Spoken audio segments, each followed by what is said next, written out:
100 দিনের কাজে প্রাপ্য টাকার থেকে কাটমানি চাওয়ার অভিযোগ উঠল বিজেপির পঞ্চায়েত সদস্যার স্বামীর বিরুদ্ধে। উল্লেখ্য, মুখ্যমন্ত্রী মমতা বন্দ্যোপাধ্যায় ঘোষণা করেছেন রাজ্য সরকার 100 দিনের বকেয়া মজুরি প্রদান করবে শ্রমিকদের। সেই অনুযায়ী বিভিন্ন এলাকায় শুরু হয়েছে সহায়তা শিবির। এবার 100 দিনের কাজে সেই প্রাপ্য টাকা থেকে কাটমানি চাওয়ার অভিযোগ উঠল বিজেপি পঞ্চায়েত সদস্যার স্বামীর বিরুদ্ধে। জলপাইগুড়ি সদর ব্লকের খারিজা বেরুবাড়ি 1 নম্বর গ্রাম পঞ্চায়েতের সর্দারপাড়া দাসপাড়া এলাকার পঞ্চায়েত সদস্যা পার্বতী রায়ের স্বামী রঞ্জিত কুমার রায়ের বিরুদ্ধে অভিযোগ, তিনি শ্রমিকদের 100 দিনের বকেয়া টাকা প্রদানের পর তাকেও কিছু টাকা দিতে বলেছেন। উল্লেখ্য, 2 বছরের বেশি সময় ধরে 100 দিনের কাজ করেও টাকা পাননি শ্রমিকরা। এতে চরম দুর্দশার মধ্যে কেটেছে তাদের দিন। সেই জায়গায় দাঁড়িয়ে যখন টাকা পাওয়ার সম্ভাবনা দেখা দিয়েছে, তখন এমন গুরুতর অভিযোগে স্বাভাবিকভাবেই চাঞ্চল্য ছড়িয়েছে এলাকায়। আর এই নিয়ে শুরু হয়েছে রাজনৈতিক তরজা। জেলা তৃণমূল নেতৃত্ব ঘটনা নিয়ে বিজেপিকে তীব্র আক্রমণ করেছে। পাশাপাশি বিজেপির জেলা নেতাদের দাবি সমস্তটাই তৃণমূলের সাজানো এবং ভিত্তিহীন অভিযোগ। এদিকে তাদের বিরুদ্ধে ওঠা সব রকম অভিযোগ অস্বীকার করেছেন পঞ্চায়েত সদস্যা ও তার স্বামী। 4টা করে বিল ঢুকছে, তো বলছে বলে একটা করে বিল আমাদের কাছে দিয়ে দিবা, এইটাই বলছে। 4টা বিলে কত টাকা ঢুকেছে? কত হবে মহিলা মাসিক দেওয়া হয়নি সবাই। একটা বিলে কত টাকা কি জানি, কত টাকা হয় না হয়, 3000 না কত হয় জানি না, ওগুলো বলতে পারবো না। একটা বিলে কত টাকা আপনার অ্যাকাউন্টে ঢুকেছে? অ্যাকাউন্টে যায়নি আমি। কি বলছে পঞ্চায়েত? এইটাই বলছে, বলে একটা করে বিল আমাদের কাছে হাতে দিবা, হাতে দিতে হবে। সবাই কাকে কাকে বলছে? সবাইকে বলছে এলাকা। একটা বিলে কত টাকা? 3000 মনে হয়। 3000 টাকা করে যাচ্ছে। আর যদি এই 3000 টাকা করে আপনি না দেন, কি বলছে? কিছু বলেনি, দিতেই হবে না, ওরকম কিছু বলেনি। কোন দলের পঞ্চায়েত? বিজেপি। কি বলবেন? দেখুন, বিজেপির যারা পঞ্চায়েত রয়েছেন বা বিজেপি যারা নেতৃত্ব রয়েছেন, তাদের তো লজ্জা হওয়া উচিত যে গরিব মানুষের প্রাপ্য টাকা তাদের কেন্দ্রীয় সরকার আটকে রেখেছে, দিচ্ছে না। যখন রাজ্য সরকার উদ্যোগী হয়ে সেই টাকা পূরণের ব্যবস্থা করছে বা দেওয়ার ব্যবস্থা করছে মমতা বন্দ্যোপাধ্যায়, তখন বিজেপির পঞ্চায়েত সদস্য তিনি নাকি গ্রামবাসীদের বলেছেন যে আমি এক সপ্তাহের বিল করে দেব, তাহলে একটা বিল তাকে দিতে হবে, অর্থাৎ 3000 টাকা তাকে দিতে হবে। তো এটা অত্যন্ত কি বলবো, অসাংবিধানিক কথা। এবং এটা একটা গরিব মানুষের কাছে এই ধরনের একটা প্রস্তাব যে কোনো নির্বাচিত সদস্য দিতে পারে, এটা আমরা এর আগে কখনো দেখিনি, বিশেষ করে আমাদের জলপাইগুড়ি জেলাতে। এখন ওই যে রঞ্জিত, যে পঞ্চায়েতের কথা বলা হচ্ছে, রঞ্জিত বাবু, শোনা গেল যে তার ওয়াইফ হচ্ছে সেখানকার নির্বাচিত পঞ্চায়েত।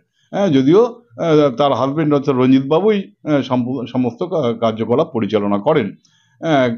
তিনি গ্রামবাসীদের প্রত্যেককে বলছেন যে আমার কাছে আসো, তোমরা বিল করো, 4টা বিল করলে একটা বিলের টাকা দিতে হবে, অর্থাৎ 3000 টাকা করে তাকে দিতে হবে।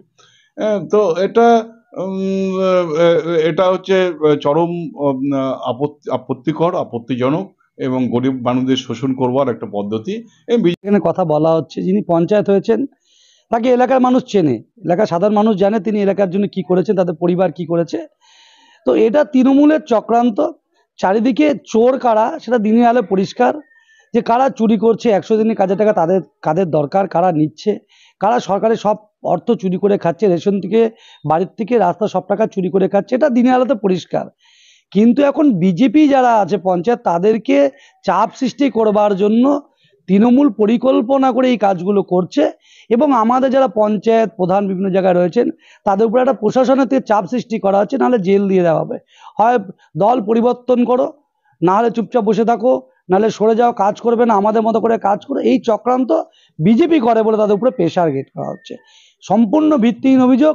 বিজেপির কোনো পঞ্চায়েত কোনো অবৈধ কাজের সাথে যুক্ত নয়, যা করছে সম্পূর্ণ তৃণমূল। কিন্তু গ্রামবাসীর তো অভিযোগ যে এই পঞ্চায়েতের নামে যে ইনারা টাকা পেয়েছে। দেখুন, গ্রামবাসীকে প্রেশার গ্রেড করে পুলিশের ভয় দেখিয়ে এই পঞ্চায়েতের বিরুদ্ধে অভিযোগ করা হচ্ছে। সততা আপনারা জানেন, সত্য ঘটনা যদি মানুষ মুখ খুলে সন্দেশখালীর মতো সামনে আসে, তৃণমূলে যে নেতৃত্ব করেছেন তারা আগামী দিনে পরিষ্কার হয়ে যাবেন যে কারা এই প্রেশার দিয়ে করছেন, সত্যভাবে যদি সেখানে তদন্ত করা হয়। আপনার নাম আর কি? শ্যামপ্রসাদ, জলপাইগুড়ি জেলা বিজেপির সম্পাদক। যা কাজ হয়েছিল আমার আমলে, যেটা হয়েছিল 2.5 বছর যাবত কাজ বন্ধ। তো এইবার এরকম যদি কেউ অভিযোগ করে থাকে, সেটা পলিটিক্যালি ছাড়া, আমি মনে করো আমার জ্ঞানত বা আমার বিশ্বাস মতে আর কি, 10 টাকার অভিযোগ কারো করার ক্ষমতা নাই। কিন্তু গ্রামের বিগত লোক তো 5 একই অভিযোগ করছে। হ্যাঁ, গ্রামের লোক অভিযোগ করতেছে। এইবার ঘটনা হচ্ছে, যদি একটা হয়, আমার এখানে কি হয়েছে, পরিমল সরকার টু জয়বালা রায় একটা 100 দিনের স্কিম করানো হয়েছিল। তো সেটার মাস্টার রোল আমরা অঞ্চল অফিসে জমা করি। সেটা কোনো কারণবশত অফিস কর্তৃপক্ষের ভুলের জন্য সেটা মাস্টার রোলটা জেনারেট হয়নি। এইবার অফিস থেকে আমাকে তথ্য দেওয়া হয় কি, যে আপনাকে পুনরায় ডিমান্ড করতে হবে। এবার ডিমান্ড করতে হবে, ওইটা ছিল হরিকিশোর রায় টু কালভার্ট।